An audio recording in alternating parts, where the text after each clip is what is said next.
Y ahora invito al escenario también a compartir su mensaje al vicegobernador de la provincia de San Luis, al doctor Ricardo Endeis.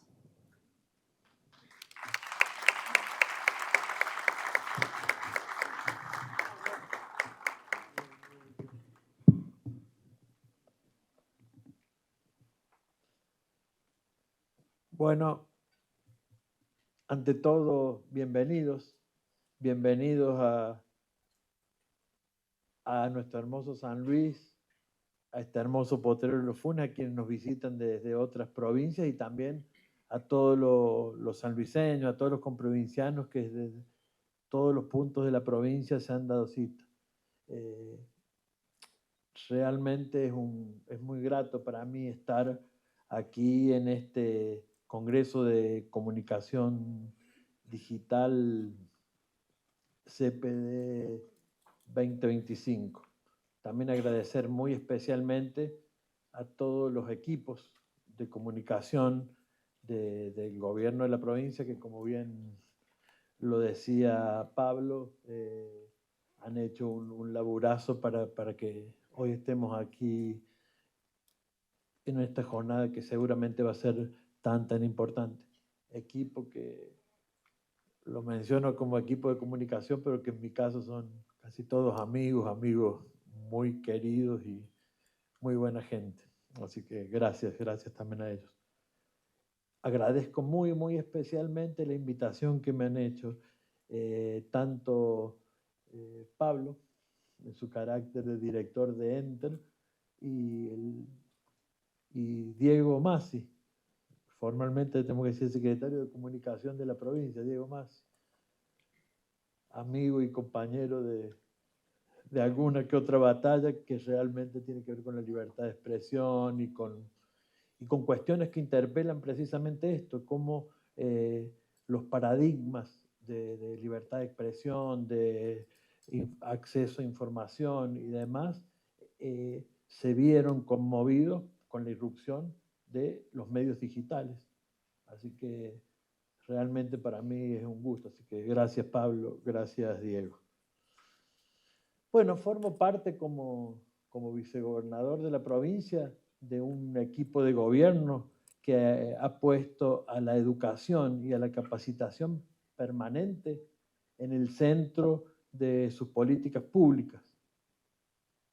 No en vano está hoy aquí en representación del gobierno de la provincia apoyando y acompañando un evento de esta naturaleza, en el cual durante toda una jornada se va a promover la actualización y el debate de temáticas vinculadas a comunicación digital, que es un tema que atraviesa transversalmente a toda la actividad social, atraviesa nuestras vidas permanentemente y por ende atraviesa también las políticas públicas y los actos de gobierno.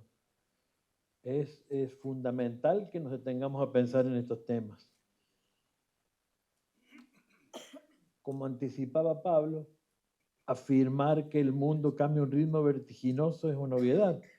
La velocidad en la duplicación del conocimiento se ha acelerado a un ritmo exponencial. Esto nos impone, nos urge fomentar espacios como este de reflexión y análisis sobre cómo pararnos, cómo manejar y cómo adecuar nuestra actuación a estos cambios. Y realmente me verán que estoy leyendo. Y no estoy leyendo porque me lo haya preparado nadie, sino porque por algunas charlas y demás me surgieron tantas cosas que hacer que me pareció mejor escribirlas para no olvidarme de alguna. Porque esta invitación me hizo pensar y ponerme a reflexionar. Está bueno en estos tiempos, ¿no?, de tanta locura, un nivel permanente de información y donde la inmediatez en recibir información, de dar respuesta, procesarla, analizarla, no nos permite frenar por ahí un momento a reflexionar. Y bueno, y de este análisis me surge contarles que veo mucha gente joven, muchísima gente joven. No, y acá el selecto grupo de expositores de la provincia. Les cuento que yo tengo 54 años, soy abogado, egresado de la Universidad Nacional de Cuyo. Y yo, por lo menos, el espejo a veces no me dice lo mismo, yo siento que no soy tan mayor. Pero a su vez repensaba, ¿no? En estos 54 años de mi vida, todo lo que ha pasado y cómo ha ido cambiando todo y cómo, bueno, esto nos cambia la realidad y hace que, como decía antes, estos encuentros se tornen indispensables. Y recordaba que cuando yo, allá por la década de los 90, ya debemos decirlo del siglo pasado, pero no hace tanto, cursaba mis estudios de Derecho, recién se empezó a hablar, ya cuando yo iba en la mitad de la carrera, empezamos a incorporar términos como el www o hablar de email.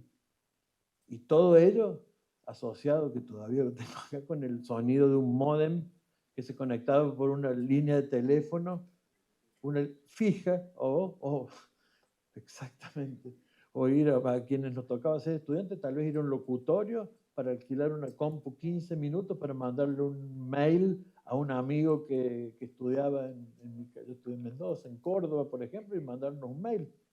Eso era la realidad y parece muy lejano esa década de los 90, pero eso es lo que yo viví. Por ejemplo, a mí, por la formación que buscamos, buscar un fallo de la Corte Suprema de Justicia implicaba anotármelo en un libro, irme con un papelito en el que llevaba el año, el tomo, el número de página donde estaban los anales de la Corte Suprema, ir a tomarme un bondi, irme a la biblioteca del Poder Judicial, pedírselo al señor o la señora que estuviera allí, me traían un tomo grandote, lo buscaba y ahí lo copiaba no había nada para sacarle fotos, nada, lo copiaba a mano. Hoy, con estas herramientas que tengo, yo en segundos puedo, sobre cualquier tema que me interese analizar en su evolución jurisprudencial o doctrinaria vinculada con el derecho o con la posición que ha tenido la Corte Suprema de Justicia, en segundos tener cuál ha sido la evolución desde la organización nacional entre 1853 y 1860 hasta hoy, todos los movimientos que se han dado y esto analizado. Esos son los cambios que se han dado y no ha pasado tanto tiempo. Esas son cuestiones que nos interpelan. También les cuento que el tema de la comunicación no me es indiferente, me es familiar y me permito aquí ser un poco autorreferencial. Mi historia personal está vinculada a la comunicación y quizás la comunicación política como era en otra forma, en otras épocas. Allá por 1913 mi bisabuelo fundó un diario, La Opinión. Ese diario después, bajo la dirección de mi abuelo, mi abuela, mi tío, por cerca de 90 años estuvo bajo el comando de mi familia y ya suena casi para mí extraño, pero debo decir que era un diario papel, porque ya no asociamos tanto. Yo decir que un diario, hay que aclarar que era un diario papel. Bueno, y así transcurrieron muchos de mis momentos y momentos hermosos de mi infancia, de mi juventud, en diarios que se hacían con moldes de plomo, donde se fundía el plomo allí mismo, con linotipos, que eran como unas inmensas máquinas de escribir, donde los linotipistas iban creando los tipos con los cuales se armaban los modelos de cada página del diario. Y eso se imprimía con una tinta líquida que tenía un olor realmente bastante penetrante. Bueno, y ahí pude adquirir algunas virtudes como leer al revés, porque para corregir tenías que leer al revés sobre los moldes de plomo. Así que alguna nos tenía que tocar desarrollar alguna habilidad. Y eso fue. ¿Y cómo trabajaba ese diario? Trabajaba a través de coberturas de periodistas locales, pero nuestro contacto con el mundo era a través de una teletipo, de Telam en aquel caso, y que estaba conectada a una línea fija de Entel. Y también me planteaba decir, bueno, veo caras jóvenes y digo, muchos dicen, ¿qué es una teletipo? ¿De qué está hablando este? Una teletipo era un aparato, una especie de fax, cosa que tampoco muchos deben haber visto funcionar, en el cual permanentemente en papel, en soporte papel, no había tanta conciencia ecológica, se iban descargando noticias que se enviaban a través de redactores de una agencia oficial y desde allí se tenía que seleccionar y hacer un corte cuáles eran las noticias que importaban, las que no. Así que bueno, eso era lo que pasaba. Y suena muy lejano, ¿no? Pero no hacen ni 40 años esto. A mí me tocaba hacer la selección de algunas cuestiones que con mucha generosidad me dejaban hacer. Y era bastante curioso y lo hacían. Hace menos de 40 años esa era nuestra comunicación. Yo con mi viejo hemos pasado noches, estoy hablando de los 70, de los 80, buscando información para saber qué se decía en radios de otros países sobre qué estaba pasando con la dictadura militar, qué pasaba en serio en nuestras Islas Malvinas. Lo hacíamos con una radio, una Tonomac 7 Mares, que tenía, hoy es una pieza de museo, una Tonomac 7 Mares, pero tenía onda corta, y era la que era una fija que estaba, y es más o menos de Radio Colonia, y encontré Radio Colonia. Entonces veíamos esto. En San Luis había un solo canal de aire, el canal 13 de San Luis, nuestro querido canal 13 de San Luis, hoy San Luis Más, nuestro querido canal 13 de San Luis. Y de noche, como un lujo, creo que a partir de las 7 u 8, no me podía acordar, se conectaba el canal 7 de Mendoza, lo cual ya era un lujo porque podíamos elegir, ¿viste? O te veías los Ingalls o grandes valores del tango, pero ya la sensación de que con la perilla hacer un zapping entre dos canales ya te hacía sentir como que estabas en algo muy importante, ¿no? Era interesante. No existía celular, WhatsApp, hashtag, ni nada de eso, y solo teníamos teléfonos fijos, solo teléfonos fijos. Eso era lo que teníamos. Pero eso sí, eso vamos a aclararlo y eso es un agradecimiento. Y existían los libros, los benditos libros siempre. Eso está bueno. Y así era hasta hace poco tiempo la comunicación que teníamos. Así era hasta hace poco tiempo la tecnología. Y vaya si cambió esto, ¿no? Vaya si cambió. Hoy la comunicación fluye por canales que hasta hace poco tiempo hubieran sido inimaginables.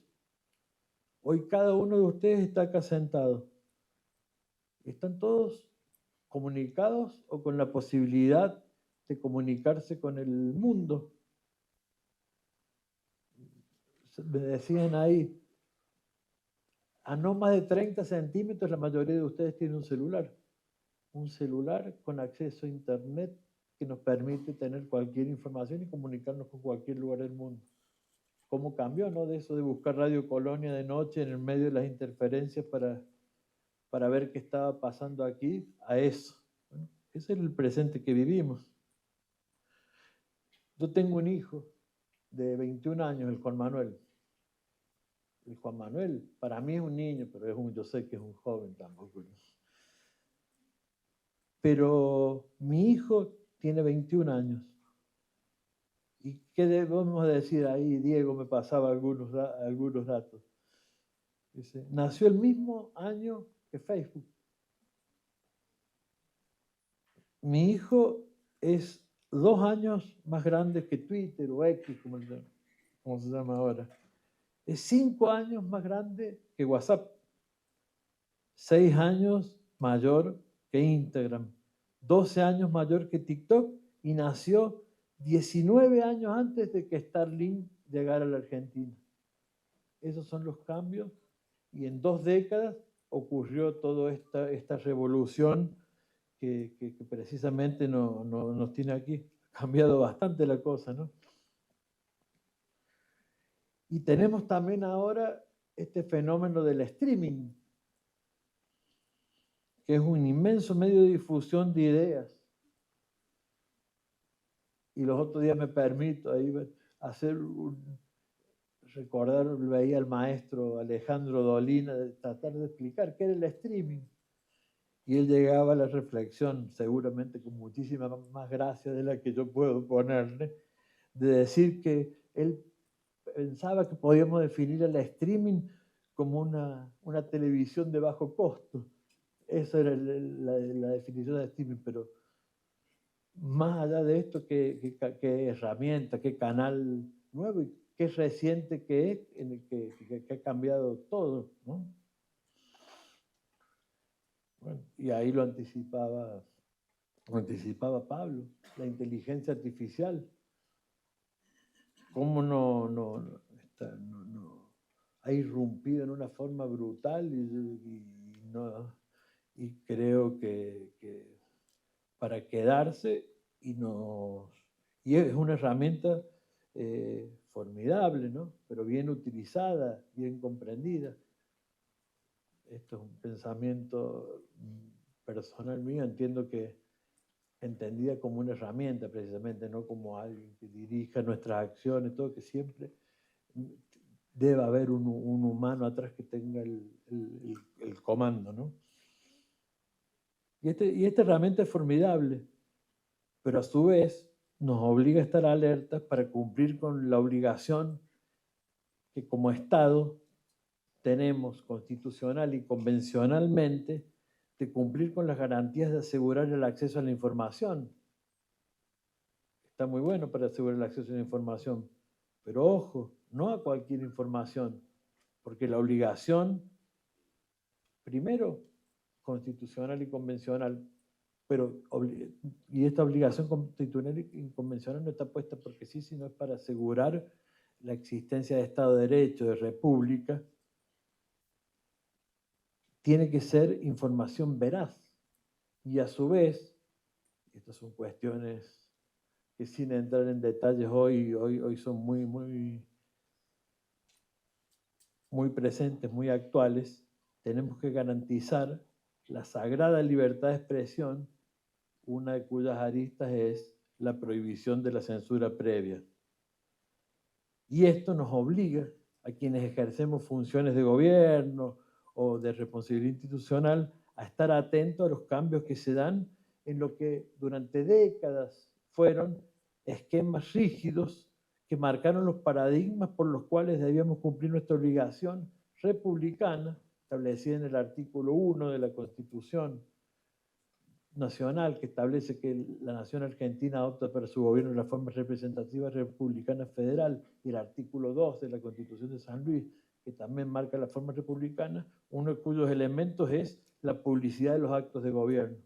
Entonces, lo que antes eran paradigmas de años, décadas, conversamos con Diego y me hablaba, por ejemplo, que antes eran las cadenas nacionales, ¿no?